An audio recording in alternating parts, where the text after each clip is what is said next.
Recorded live from Stockton, California, this is Jammin with the Best. Hello. Hi, dude. This is part 2 of his clutch reel. Yeah. Buckle up. We're going another hour. A whole hour of his clutch reel. It was only like 30 minutes last time. Yeah. We went into it. Yeah. Sorry about that, maybe. Maybe not. Sorry, and/or you're welcome for that episode and all future ones. We also talked about it off air for a while. Naturally. And we just come to the conclusion that we believe the same things. Mostly, yeah. Yeah. Anyway, we won't put you through that again. Yeah, no. Just yet. We did get a lot of people talking about it, though. Yeah. Mentioning it on things. Yeah, I like the one comment that was just like, what, holy fucking clutch conversation or something like holy that. fucking clutch conversation. Clutch rant, that's what it was. Yeah, that was great. Yeah. Yeah, so we're back. Some things happened. Hailey King to Innova. Yeah, man, that Pretty was big wild. news. That was like, it didn't even seem like Innova thought that would happen because they had released their roster and everything, you know? Mm-hmm. And then took it down. It was interesting.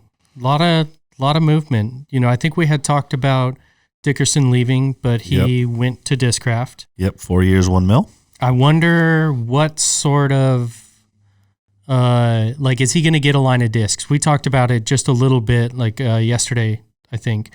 You know, and I don't know that he'll get like a full line, but you know, what exactly are they going to do for him, and how do you, how do you attract the player like that? Yeah, I wonder if it's just the guaranteed money. Mm-hmm. But I feel like if you, like Dickerson's obviously top 7? Easily top 7, yeah. Easily top 7? I think so. Like maybe I put him down a little bit on the list because he doesn't play the full tour. Sure, but when he's playing, baby. That's true. He just kills it at big events. Yeah. I don't know. Just something about him to me doesn't scream like very top guy, and I'm not sure what it is. I think it's tier 2. I think you've got basically what the 4 at the top. If you go Paul, Rick, Eagle, It's like Calvin or Conrad. Yeah. I think it was going to be Calvin for me. And Calvin's probably the bottom of that top tier. Mm-hmm. Maybe it's only the other 3 in the top right now, but yeah. Love Calvin's game. And then you've got a bunch below that. Yeah. That's Dickerson, K. Jones, Conrad. Mm-hmm. You know, there's a ton. It could name more, but inevitably we'll leave someone out. But I think he's squarely at like in the top echelon of that tier 2. Yeah. I don't know. I just feel like you reserve the right to, not reserve the right. That's the wrong wording. I personally would reserve lines of discs for my the most elite players. Sure, and world titles I think plays a part in that. Obviously he's got USDGC title. Yeah. So that's a major. That's huge. To me I know it's probably as big as Worlds in my eyes. I think that there's easy arguments to that. I think the biggest argument against that is the players seem to treat Worlds differently than everything else. And I think the fans and just how, on the discs, it's 12-time, world champ for Climo. It doesn't mention the U.S. titles. And, That's true. like Paul, it says it's 5-time. And I think, is that just because of the name Worlds? Probably. And world champion. And, I think the fact that it moves around helps that too, to some extent. See, I was going to bring up in golf, Augusta means more to most people because it's in the same spot every year. Yeah, and maybe back to the naming, if there was, if the Open Championship or, the U.S. Open was named the World Championships, maybe it would be at, a slightly higher. Yeah. I don't know. The Masters. They're so established. The Masters just sound so awesome too. Do European players view it the same? Ooh, as the British Open or now the Open Championship? Yeah, as the Open Championship, the biggest for them. I don't know. U.S. Open, how far below Masters is that? Percentage wise, is it 90%? Or higher or lower? People really love the U.S. Open because of how hard the USGA is. That the right? Yeah, I believe so. The USGA make the courses The rough's the roughest rough you'll see all It's year. the roughest rough. Yeah. Dude, it's crazy. It's and the greens are fast. The greens are fast, and isn't like a stimp? Isn't that like the rating? I might be off by like a letter, but I feel like that's the rating system they use for how fast greens are. Sounds and right. It's like up there. It's high. It's like I don't know what the range is. It's probably like between 5 and 15 or something like that. And the higher it is, the faster the greens are. Oh, I would love to see people rate like the difficulty of greens in disc golf. Yeah, it would just I think have to go with how wooded it is and a little like bit of hole elevation. 2 day law. Mm-hmm. Yeah, the pucker factor. There's the death putt. The death putt factor. Yeah. And then wind, obviously, but you can't really rate that on any. I think you sort of can. It's hard for it to be consistent and translatable. I feel like if you said, "Hey, hole whatever at Glen Eagles is hard as hell on the green because of the wind," you'd be like, "Yeah, yeah." Like I think I understand that some courses have intermittent wind, but courses like Glen Eagles are not those places. Yeah, it's very often windy there. I've played Glen Eagles probably close to 20 times now, I would imagine. Yeah, we're getting up there. It might only be like a dozen for me. I only competed in the event once. So there's 3 rounds. I competed in it twice, and I played at least 2 practice rounds that first year there. Place is dope. That place is amazing. I love it. I'm so sad that it's gone off tour. Yeah. But at the same time, I'm so happy it's here now. I know. We've kept that sentiment for a year now. Still true. But yeah, back to the world titles. It means something different, and then more to the point of, Dickerson's move. And I wonder, like, I would think, especially if he doesn't love any putter that they have, like he's so well known for his putting. He's got the strokes or whatever. What's his pumps? Yes, where pumps. Kevin was making him do no pumps in one of the skins matches. If he doesn't love the Challenger OS or any other putter, I think that's the one he's been either playing with or people have linked him to. That maybe they would make him a putter. But I don't know that I see him coming out with 3, 4, 5 discs, especially not before Paige gets to that number. Agreed. I think you'd have to start with 1. I mean, Paul and Paige both started with 1. Yeah, and Paige has 2 now. Paul's got 5. I could see them rolling out 2 or 3 more depending on production for Paige in the next 18 months or so.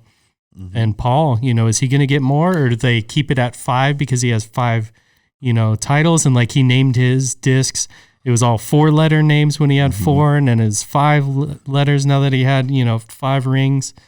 There's interesting there. Like traditionally, with like Innova, you get 1 more mold as your signature mold when you get more titles. And so Paul had, I think, the Rock 3 when he got 3 or something like that. It seems to keep going up by 1 every time you would get another title. I just remember him having so many signature discs. Well, like he had the crate, but and then that's different than Tour Series. This is like stock where you get the crate was stock. Yeah, 100%. And that was one of the ones he chose, and then I think he phased it out. Like the happened? Nova, the Thunderbird. The Nova, Thunderbird. Then the Champion Rock 3. And then the Destroyer. Yep. Yeah, that he took from Avery or was handed to. I don't know how that went down. Yeah. Who's getting that? That's a Calvin, but he doesn't. No one. I mean, let's see. Greg Barsby has a ring, but he's got the Roadrunner. So does he transfer it over to the Destroyer? Like, makes sense sales wise. Calvin throws it a lot, but doesn't have a title. Sexton's got the USDGC. Does it matter that much? It matters for their royalties. No, does it matter that much for... If they have a title? Yeah. I don't think so. I think it's just tradition and how things were, but things are constantly changing. Yeah. They might keep with tradition. They might. But if it was me, I'd be like, here you go, Vinny. Or, here you go, Hailey. Yeah, or do they just continue to do the Tour Series type discs? And that's it? Yeah, I don't know. I mean, they make more money if they don't have no one's name on it, but do they sell as many? Yeah, that's the real question is which one's more profitable at the end of the day? I have to say it's the one with the person's name on it.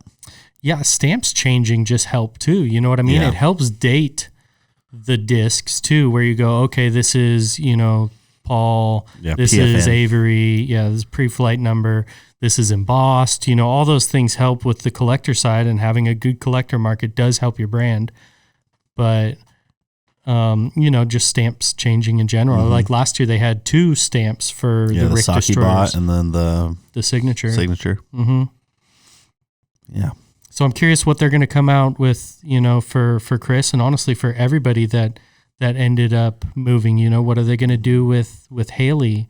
Where's Katrina going, and what's going to happen with signature disc?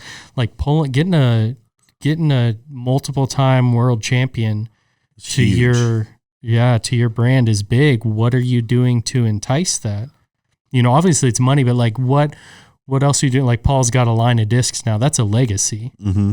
Like that's going to stand the test of time. I would imagine, fast forward 20 years, they're still making a Hades, I think. I would think so. They're still making a Luna. Yeah, as long as there's not a falling out between. Sure.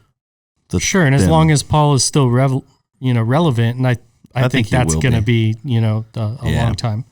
Kind of like Climo's is his name still on discs? Yeah, 100%. Still on the Wraith, still on the he's Firebird. Still on the Wraith. I think he's still on the Champion T-Bird. Is he on the Eagle? KC Pro Rock, KC Pro AVR. Oh yeah. I think, dude, it's been so long since we've had Eagles, since like Champion Eagles, but yeah, I think his name's on there. That's why I don't touch as many. Yeah. Aaron doesn't load as much anymore. No. I load minis.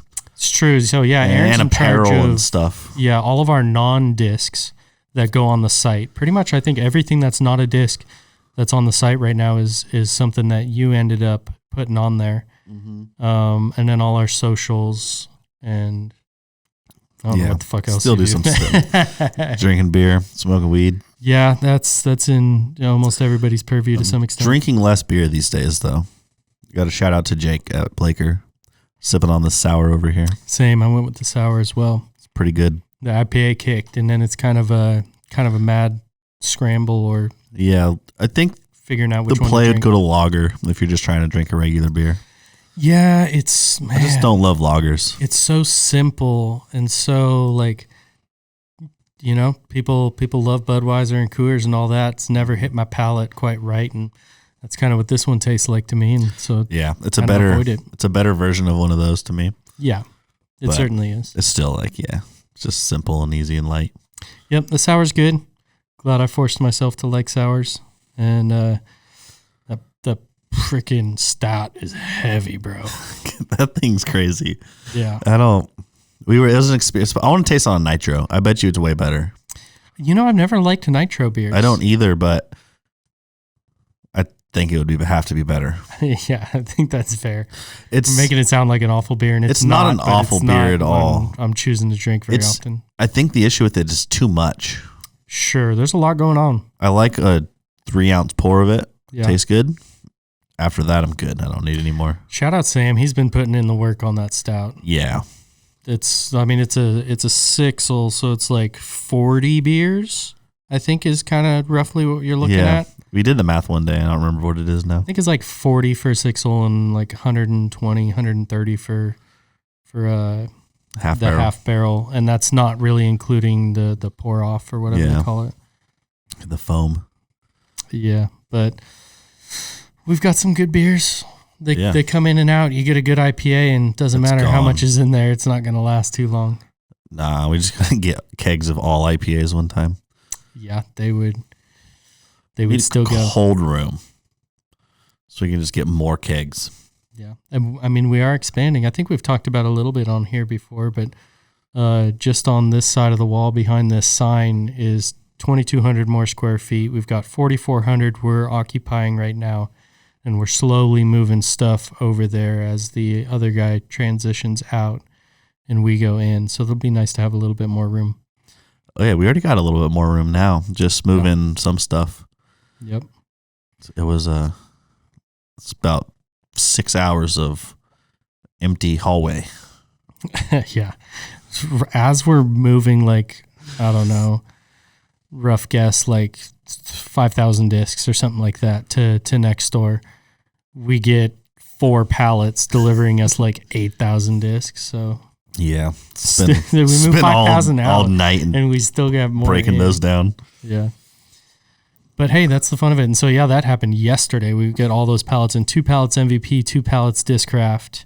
And then it's just a rush of getting it all unboxed, sorted, and then put in the queue for pictures for everything that needs to go up ASAP, getting pre-orders out for the MVP virus and entropy that came in. Yeah, it's a lot of organizing for sure. Yeah. Those plasma entropies are sick. Yeah, stiff too. Stiff, they look Feel good. good. I wasn't a huge entropy fan right away, but they felt pretty nice. They've always been really flat. And they're still pretty flat. They actually have a touch more dome. I think I remember the last ones being like board flat. These have just a little bit of rise to them, but these are much stiffer. The last ones, if I remember, were pretty neutral stiffness. And that was like, 2 years ago? We were still at the old shop. So that was a while. I feel like they've only done like one huge run before supply had its issues. They probably did like a couple subsequent runs.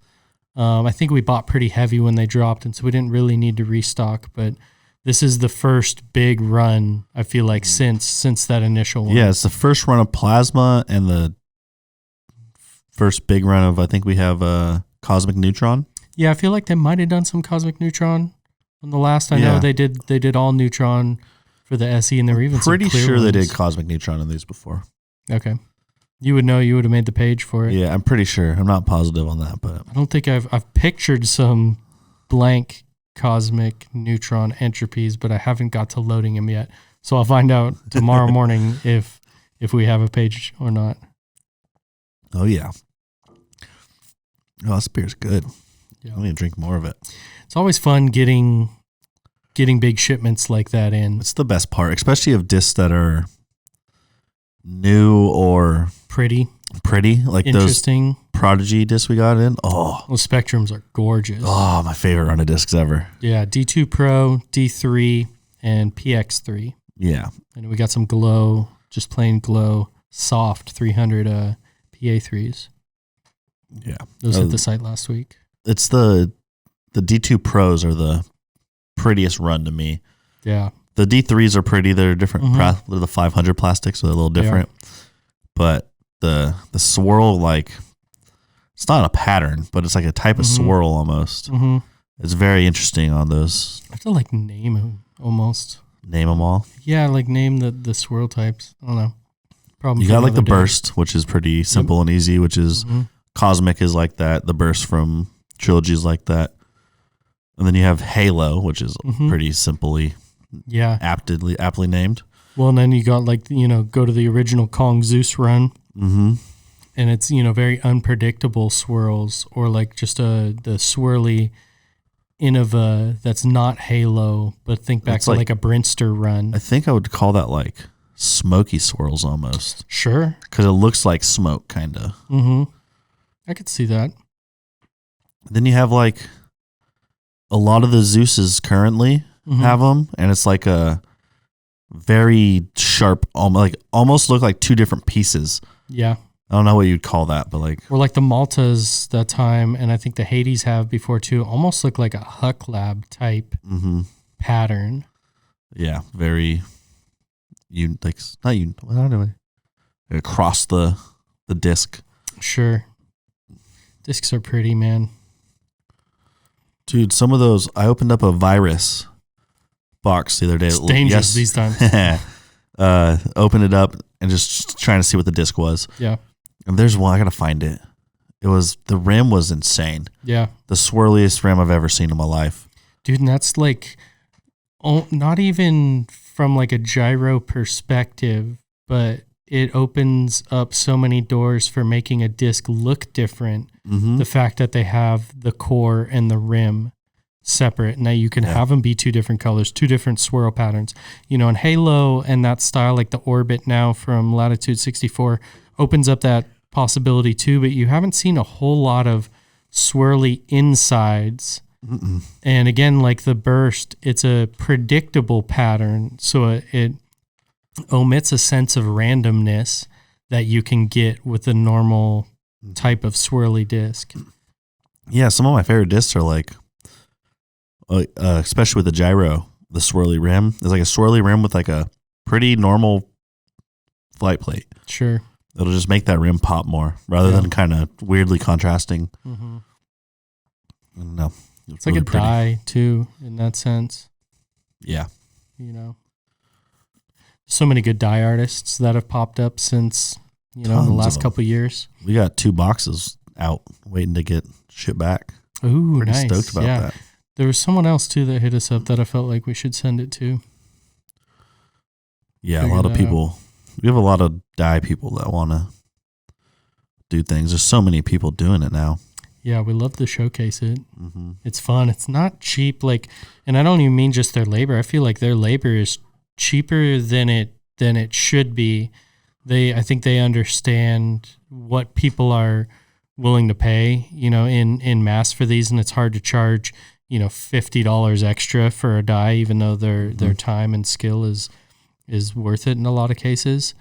But just getting the disc shipped to us, getting them shipped to them, getting them shipped back to us. Mm-hmm. It's like paying, shipping plus then free shipping codes. We're paying for shipping 4 times on that disc before it gets to somebody's hands. So it's, dyed discs are getting more in the 35 to 40 range than I feel like they used to be or they could be. I'd love to see almost like the argument of, trying to get more money in the players' pockets by having Tour Series discs, like a Sexton Firebird, have it be $40 type of thing from Innova. So more of it goes in Nate's pockets instead of secondary, flipping. I'd love to find a way to get, more of that 35 and 40 into the dyer's pockets and not shipping companies. Yeah. Shipping companies don't need no more damn money. They have all the money. They're doing a lot of work too. A lot of work. A lot of work late. We love you, shipping companies. Mostly. Just got to poke fun at you. Yeah. Our UPS guy's great. Yeah, dude, he'll come in here and just kick it for a little bit. He's so funny. Just eat his lunch in here. Mm-hmm. Yeah, I think people find us comfortable. We're welcoming, I guess. Yeah, and we certainly don't take ourselves too seriously. So there's not some weird. It ain't super professional vibe. I think we're professional, but it's pretty laid back, even though there's obviously people working. Yeah. So yeah, I think it gives off that, which is good. Yeah, we've had several male people want to just kick it. Yeah. True. Won't be the last time, I bet. No, more than likely not. So bring it on, male people. Y'all are welcome. Yeah. We're going to need some more railings for our discs. I was just looking. Ooh, yeah, that'd be interesting. Go drop one a level lower, especially since where the cameras are set. I think you can see this, at least certainly from the wide cam, but dropping it lower and then it won't cover up any more of the art too. Yeah. We got art's pretty dope. That's not a problem. Yeah, I was actually thinking about that because that Big Germ or the Jomez putting challenge. Yeah, that was dope. They were in here and it looked very different. And we had very different, way less discs on the wall. Granted, we got a lot of these from that tournament. So true, a lot of them signed, ended up going up there. That was a fun video. It was Aaron and I, they filmed the putting challenge and skins at the same time on the same day. Yeah, so we were at skins. Yep, we were at skins hanging with GK crew, Luke, and the girls that competed in that, and those ladies killed it. That was so much fun. Missy killed it. Yeah. Owen was hilarious. Kat was fun. That was the first time really spent any time around her. And they all came and kicked it at the shop after. Yep. Yeah. Which was cool. Yeah. And then a few other, Kona was here. And Colton were here. Mm-hmm. That was cool. They had a great conversation. Yeah. I didn't listen to all of it, but passing by, and interject or whatever, or just, sit and watch for a second. But really interesting conversation they were having. But yeah, the video was dope. It was cool to see exactly what they had done. Again, we weren't here. Mm-hmm. So we knew that they had filmed it, and we didn't even know what their release plan was for it. I go, oh man, they're sitting on, something fun. And then they started to trickle out. Yeah. Cool concept. And so we're trying to figure out too, obviously they're coming back to Stockton trying to figure out what location would be best and most fun for viewers and for the players. If it's not here, to try to figure out what venue is great, and if it is here, to really try to plan some fun shots for them. Yeah, too. we'll be bigger with more racks. True. It looks way different in this building now. Yeah, with a little more planning, I think we can come up with something fun, especially now that we've seen the format and how they produce it and everything. I think we can do our best to make sure that this is, one of the more fun stops. We should reach out to them and see if they're doing it. Yeah, they have to. Like, I haven't looked at the view count, but it hasn't been a bad choice, I bet. Yeah, it seems good. Everyone's talking about it. Similar to Skins, where it's getting the players in a different environment. It's much more laid back. Plenty of shit talk. It's a great concept. Easy to shoot, I would imagine. Yeah, I think so. Like, you're in one area, you know what I mean? It's got to be easier on their bodies than carting around all over the whole course. I didn't watch the whole thing, but it seemed like it was mostly Joey Tamale and Logan Tosta filming. Yeah, I think they had I'm sure they had at least one or two more. I think Logan was catch cam. I saw Joey, and I guess he was filming a little bit. I saw him without a camera too. Okay, I saw him. The only time I saw him was with the camera. So it was probably at least a 4-camera setup, if I had to guess. But makes sense. Yeah, like easy enough. Going back to that, easy enough to shoot. There's going to be more and more, concepts like that popping out, like Skins, like putting. Yeah, you have to. Especially because I think these camera crews are going to go away from filming rounds as much, probably. Yeah, we've talked about it. I think it's inevitable that they'll either go away from it or they'll be contracted by the tour. Yeah, one or the other. Tour's going to have it in-house at some point. I think that, or they're going to have someone bid on it. Sure. I think they probably already are to some extent. I don't know. Like, are they like, hey, you want to air this? And they're like, nah. Or yes. Yeah, like... I don't know how that even starts. You look at, golf, and it's, like CBS presenting it a lot, and I would imagine it's a lot of, like, their crews, and it's obviously it's PGA. NBC a lot, too. So our different ones going to get different, crews going to get different events almost. Yeah. It's not apples to apples, but I do wonder what the maturation of that part of the industry is. I can see like the majors being broken up. Sure. Like it might just be like. But Pro Tour's broadcasting it, you know what I mean? So that's where we lose the. Currently, yeah. Yeah. So I don't know, I honestly, like, best case scenario for Pro Tour is CBS and NBC eventually want it. Yeah. Because they've got deep pockets. But yeah, I think for the time being, there's no real comparison there because they are the broadcast network. Yeah. And the sanctioning body. Is UFC the closest comparison? Yeah. Because they were their own broadcasting body, I would think, at least. They would just do pay-per-views, and then they went to ESPN. Maybe, isn't... They went to FX first. They had, like, some events on FX. Is pay-per-view, like... I mean, obviously it's a term, but is it a company as well? Like, I don't know how... I've never been into the...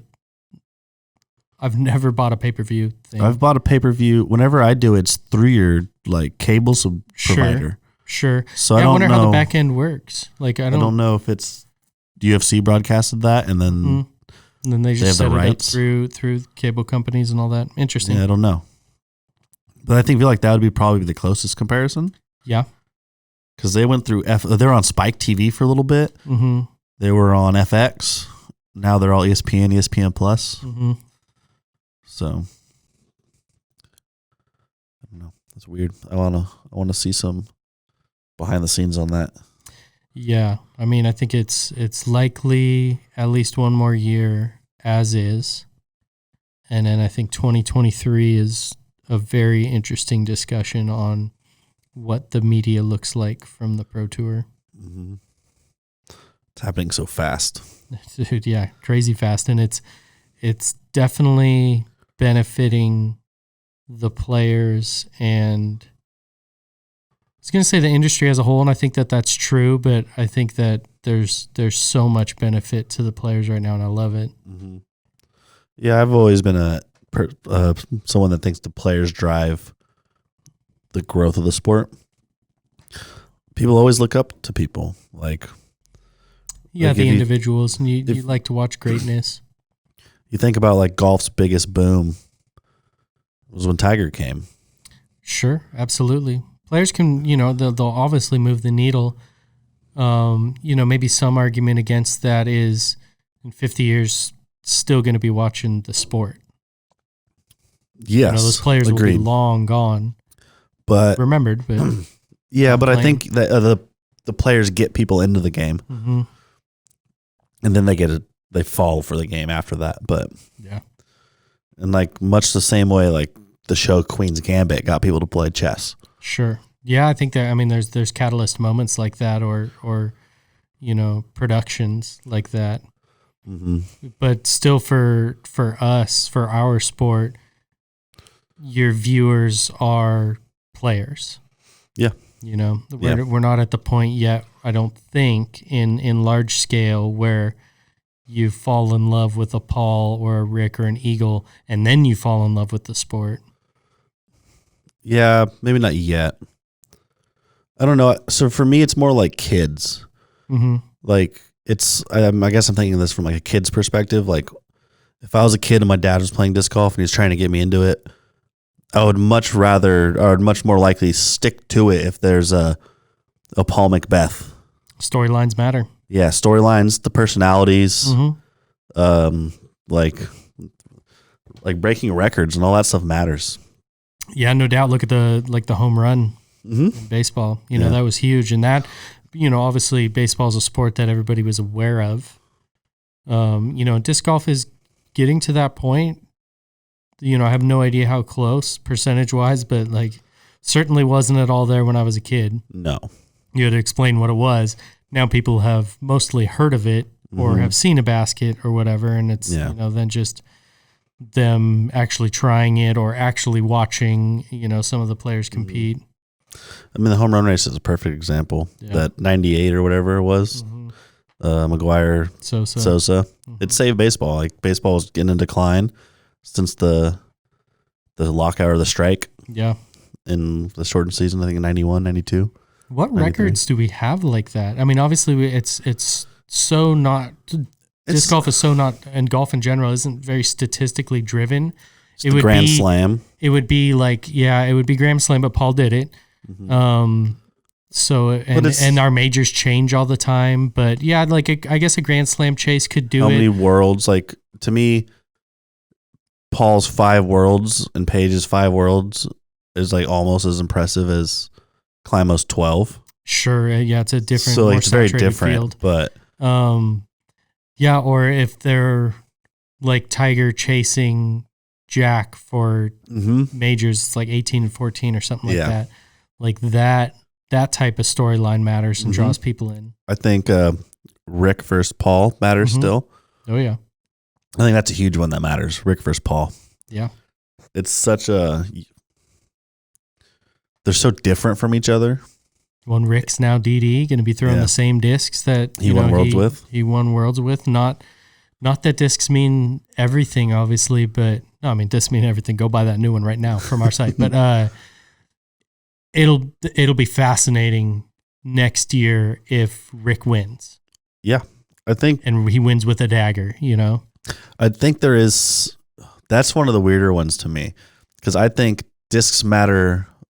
And basically feel-wise only as long as you get all the slots filled. Yeah, I get you. And the dagger doesn't really have a equal. Yeah, I mean, he obviously tried the whale. And it's just not the same. Like, you can put them in your hand and be like, yeah, that's not.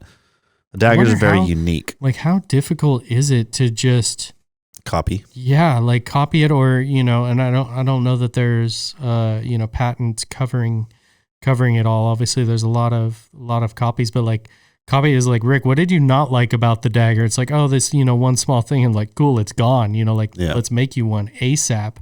Or, I wonder if part of it was like the Innova's our putter or the AVR's our putter like throw this. I don't know that it would ever have been mandated. Obviously, you threw the whale. Maybe not mandated, but like is it encouraged. Bad? Yeah, is it bad optics if you like they did with the Firefly and Sexton? So I mean, it's probably not. But like, is it bad optics if you have to make a new putter when you're so well known for the AVR? I don't think so. Just trying to figure it out. So if my thing is if you're so well known for the AVR and you don't want to make new putters, then why'd you ever make new putters for? Oh yeah, like the Colt or the stud, like. But how many Innova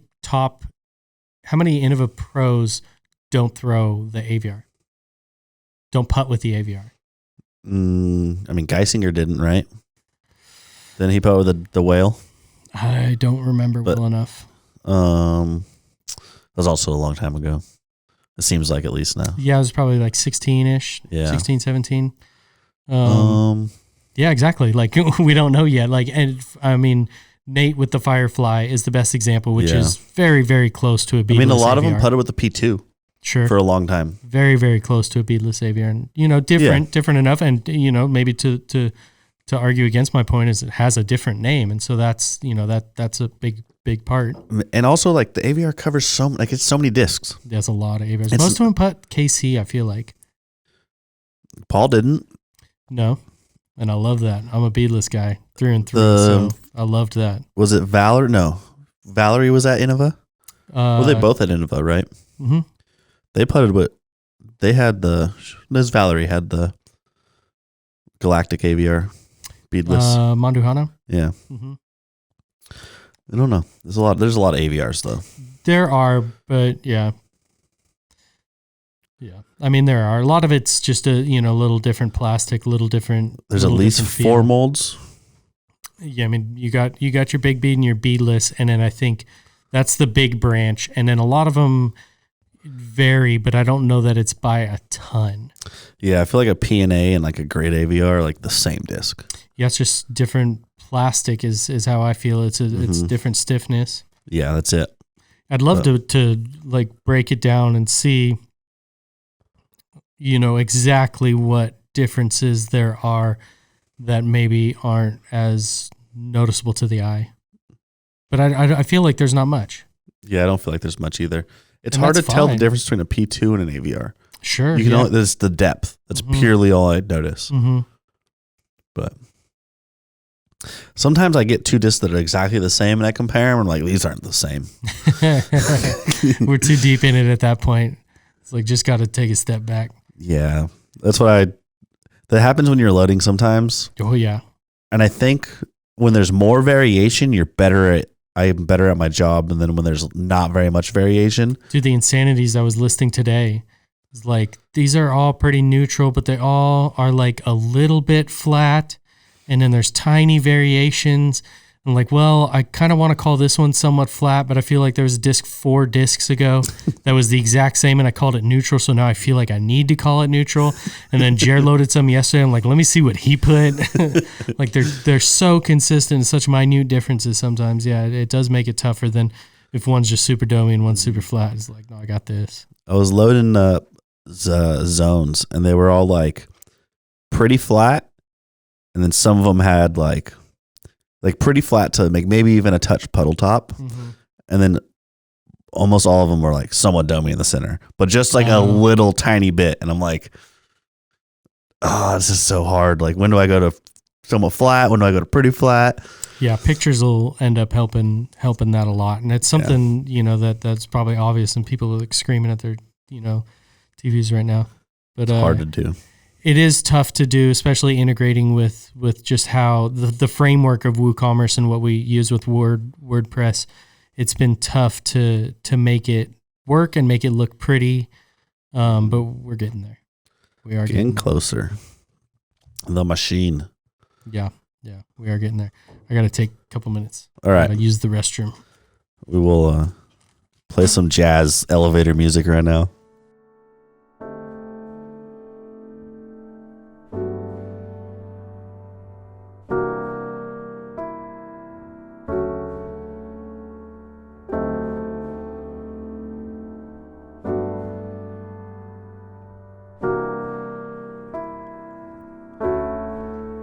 That was some great elevator music right there. I would not make it on the Rogan podcast, or I would have to like not drink water. They do, but it seems like other people talk about it too, how they just kind of power through like 3 hours and do it very rarely. I definitely remember them taking breaks for it. But who was I listening to the other day? Oh, it was Theo Vaughn popped on autoplay after something with O'Malley. Oh, yeah, Sugar Sean. Yep. Yeah. That's an interesting guy, Theo Vaughn. Both of them, but yeah. Yeah, Sugar Sean O'Malley, not Sugar Shane, is a pretty interesting guy too, with the crazy hair. I want to watch him fight. I don't watch fights at all. It's something that like I find interesting, but I just never. You should watch a fight soon. Like the next big fight that's like I don't feel like we're not going to watch a Diaz fight ever again though, so. Oh, that's sad, but yeah. I don't know. Like they're the people that they're only fighting when they get a paycheck at this point. Sure. Like they don't need the money. Them. They don't want to fight. They don't even like fighting, I don't think. Yeah. So they fight once every 2 years sometimes. And I would love to get into it to be able to understand the different styles and how people move. Like who was the like style bender or whatever? Yeah. I'd Israel like to see Adesanya. that type of fight. I don't know. Just never really got into it. That was one of the most fun things I ever like learned about was probably 17 or so. My friends loved watching UFC and a couple of them like trained in it. Yeah. So I just started watching like tons of fights. I had watched it before, but just going over the house and watching fights, and went to a couple like local fights around here. Mm-hmm.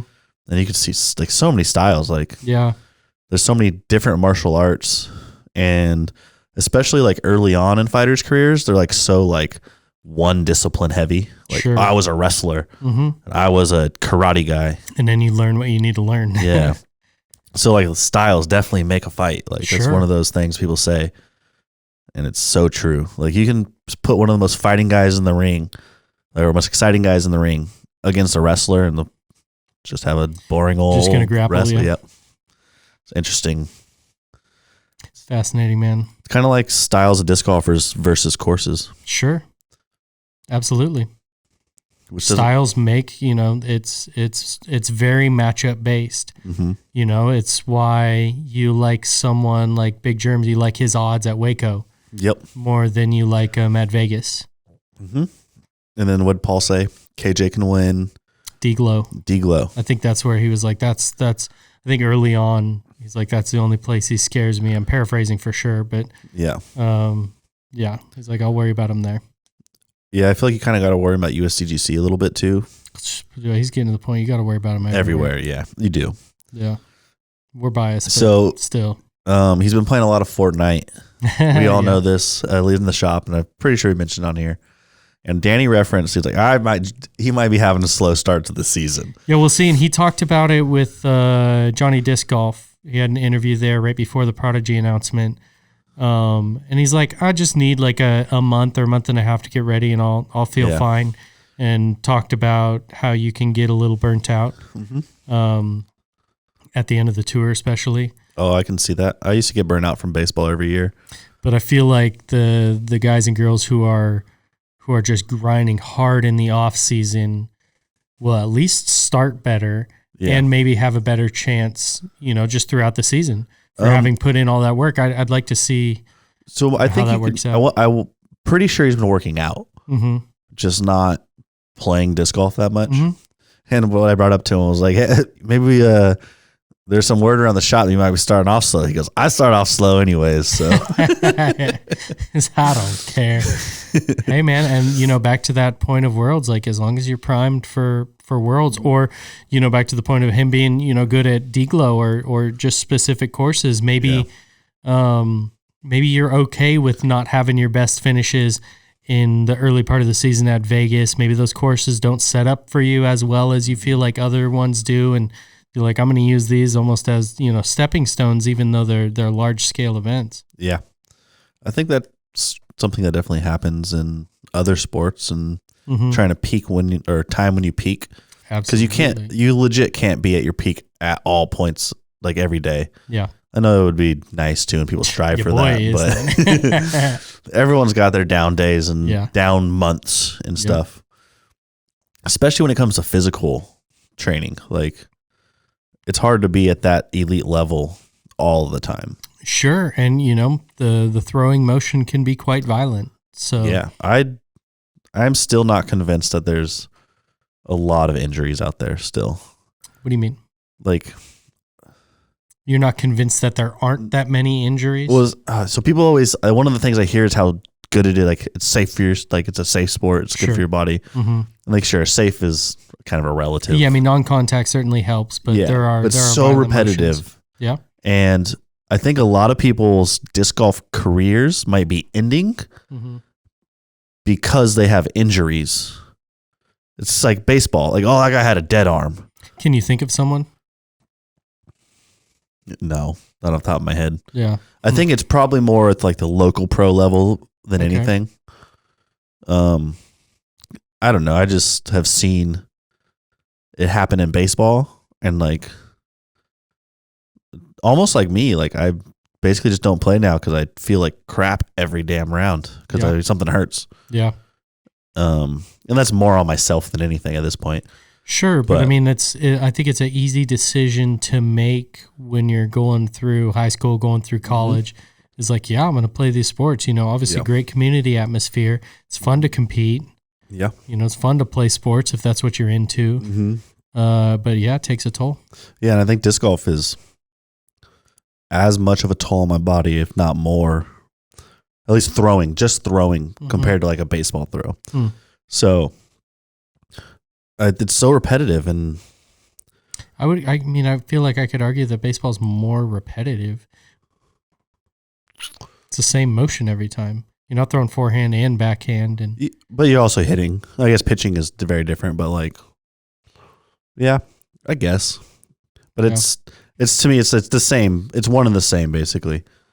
I feel like might be throwing harder more often in disc golf, though. Yeah, I feel like you warm.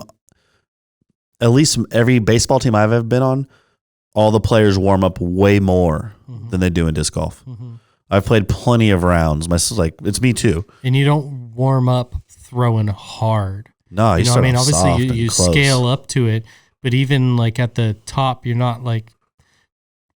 And you played baseball way longer than I did. I mean, I would throw a handful of balls pretty damn hard before. But like a lot of times throwing about as hard as you can on the disc golf course. Yeah. A lot of people just go to the first tee and throw as hard as they can right away. Yeah. And that's definitely not good for you. Not at all. We got to have Seth back on. We definitely talked kind of about the same thing. We should have him on when we drop the merch because we've got Disc Golf Strong merch coming up. That should be coming in any day now. Hell yeah. Got to hit him up. Yeah, that'd be a good time to do that. An old message appeared from him today, so yeah, that was weird. Instagram, Facebook, yeah, some conundrums. What else? Anything big happen? I mean, just so much player movement. I feel like we've touched on the Dickerson and Hailey, Kona and Hailey and Rick. But we haven't dug too deep, but a lot of people are doing that. I always love thinking of it from just a business perspective, and it's fascinating to me what and when these companies are willing to take the big risks. Where you look at DD again was getting plenty of flack for not keeping top pros after there was an exodus around Rick leaving, and then for, a couple years, they maybe didn't have much in the top 5 or so, and like Paige left kind of at the same time as Rick, right? Mm-hmm.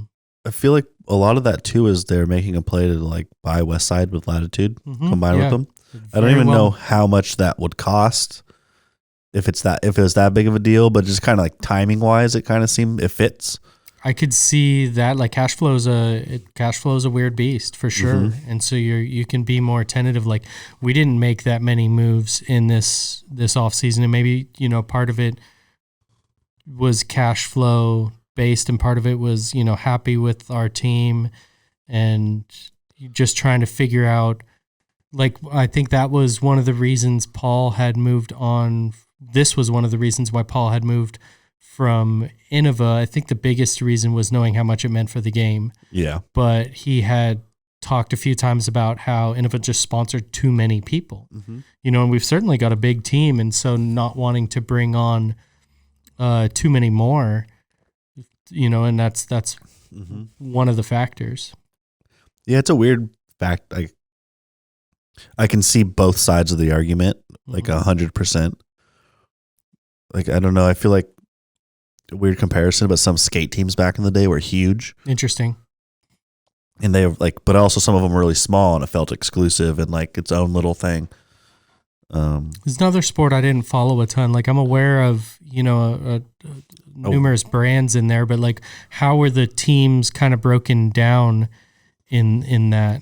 It's kind of like disc golf, where it's there's a lot of interesting parallels between skate and disc golf, at least as disc golf currently sits, where it's like, it's so counterculture and kind of thing. They didn't really, like, different teams, had things. It was more relationship based than anything. Sure. It was like this group of guys all skate together. They're going to go kick it and they're going to skate. And that's Team Baker or whatever. What were some of I'm trying to remember some of the names now. Of like the skate brands? Yeah. I mean, like, you had all the shoes. So you had like ES and Vans and all that. But then you had like the trucks, like Independent, I remember that. Spitfire wheels, all the deck companies. Yeah. So there's a bunch of different sponsors, kind of like a little like in disc golf, not exactly the same, but it's just like the different styles. It's just styles, like styles of people. What was the one that had the little like, one had like a little droplet of fire and like droplet of water? Was that Spitfire? Element. That was dope. I always loved those designs. Yeah, speaking of skateboarding, we were playing some Tony Hawk Pro Skater on the N64 last night. Yeah, I heard about that. That was pretty fire. Got the N64 going for Twitch finally. Yeah, I've done it maybe 3 times now. Okay.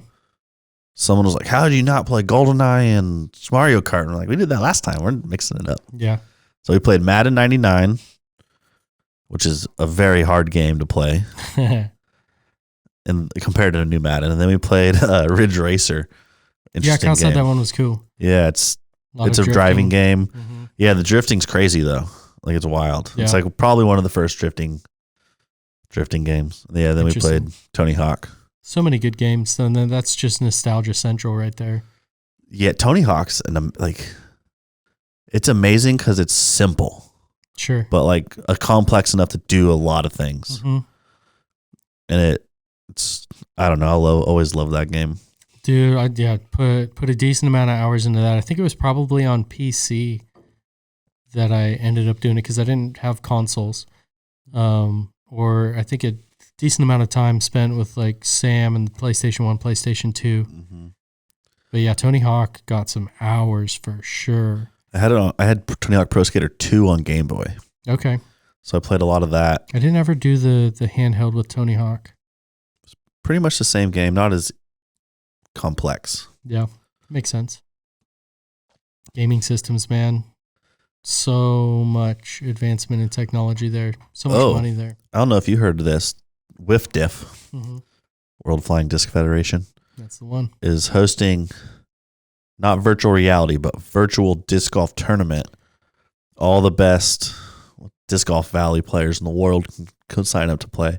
That's wild. Yeah, I think there's a prize and everything. The game is so frustrating. Fun, but I just remember the putting being frustrating, and I think that was the one I played. Maybe not. It's so hard to get it perfect. Are all the discs on that game DD? Is that like a DD game? I believe that they were all trilogy. Maybe even Latitude specifically. Okay.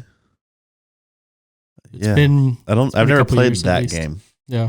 I played one of the other. Disc Golf Game, I think, was one where it's just straight up was called that. Yeah. So one of the games you could get actual discs, and that's the reason I bought a Prodigy M5. Nice. Was just that weird under, because it was the only disc I could get to go right, because I couldn't. Yeah. I don't know. For whatever reason, I couldn't figure out how to forehand on that game. Yeah. So. That's cool, though. I'm interested to see how that plays out, and I have absolutely no idea who the best players in the world are for that. Yeah, I wonder if they all even know about them? it. Dude, have our first ever. Oh, that'd be sick. Yeah. All right. If you guys are in the best of the world, or think you're in the best of the world at Disc Golf Valley, reach out to us. Yep. Esports, baby. We're getting in. We're getting in. This is how we get in. All right. Kind of funny, man. Let's end on something kind of funny. Cows in the metaverse. Yo. Happy cows come from the metaverse. Happy cows come from the metaverse. Yeah, there's cows and the systems that they've got hooked up because their eyes are a little different. Wide apart. It's funny looking. I have very mixed feelings about it. I think we were talking about that. Like it says that they're producing better milk because they seem to be happier, Yep. And so like, I mean, it is the ignorance is bliss conversation. I think when you really boil it down, and then also, it's like humane and the animal treatment and all that, but like at its core, like, is it okay? I don't know. So for those that aren't familiar, there's I don't know if it's one Turkish farmer or Turkish farmers, but there's Turkish farmers, or at least one of them, that is putting virtual reality goggles on their cows, 2 of them, one on each eye, and like showing them, because I guess it's really cold there in the winters and it's like miserable, and showing them green sunny pastures. Yeah. And it's making them happier. And they're producing more milk. I think bottom line, I don't feel great about it. I don't think I do, but it's interesting at the very least. Yeah. And kind of funny when you look at the pictures. And sure, man. My favorite tweet about it was like, someone just put these cows in the Matrix. Straight up. It's wild, yeah. I don't know that. I don't think I like it. I think it's pretty bad, but I had to bring it up. Okay, so you take them off and the cows are like pissed off now. So did you do something good or did you not? That's always my argument. So you know how like people get their pets stoned or drunk or whatever? Sure. My argument for that always is like, sure, they might like it, but like they didn't have a choice. Yeah. Yeah. And I think the choice part matters. But how do you know you don't, and so you have to lean on the side of not drugging your animals. I mean, ideally, like they're just in the real world and everything's pleasant, but yeah, that's not always the case, and whether it's ethics or just feasibility. I definitely give my dog CBD. That's because that dog needs it.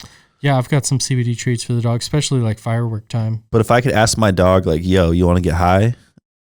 It would make you feel better. And he said, yeah, I'd be like, all right. He's like, nah, I'm straight. If he said, no, I'm straight, I'd be like, all right, cool. But maybe tomorrow. Like, I don't hate it, but like, I'm chilling right now. So I smoke around my dogs every now and then. And one of my dogs just comes and sits right next to me when I do it. And my other dog hates it. Yeah. And so there you're like reading into it a little bit. Yeah. But I don't try to jump to conclusions though. Sure. It's just, I don't know. I don't want to be in that. I don't know. It's almost like playing God, but it's not at all. Yeah, just treat animals right, but trying to figure out what's what right. Right isn't always the simplest task. Give your dog kisses. That's right. Hershey kisses? No. Like forehead kisses with your lips. Oh, I mean, that's the note we're ending on. Bye, guys. Hey, shout out Stanley on the 1s and 2s. Appreciate you.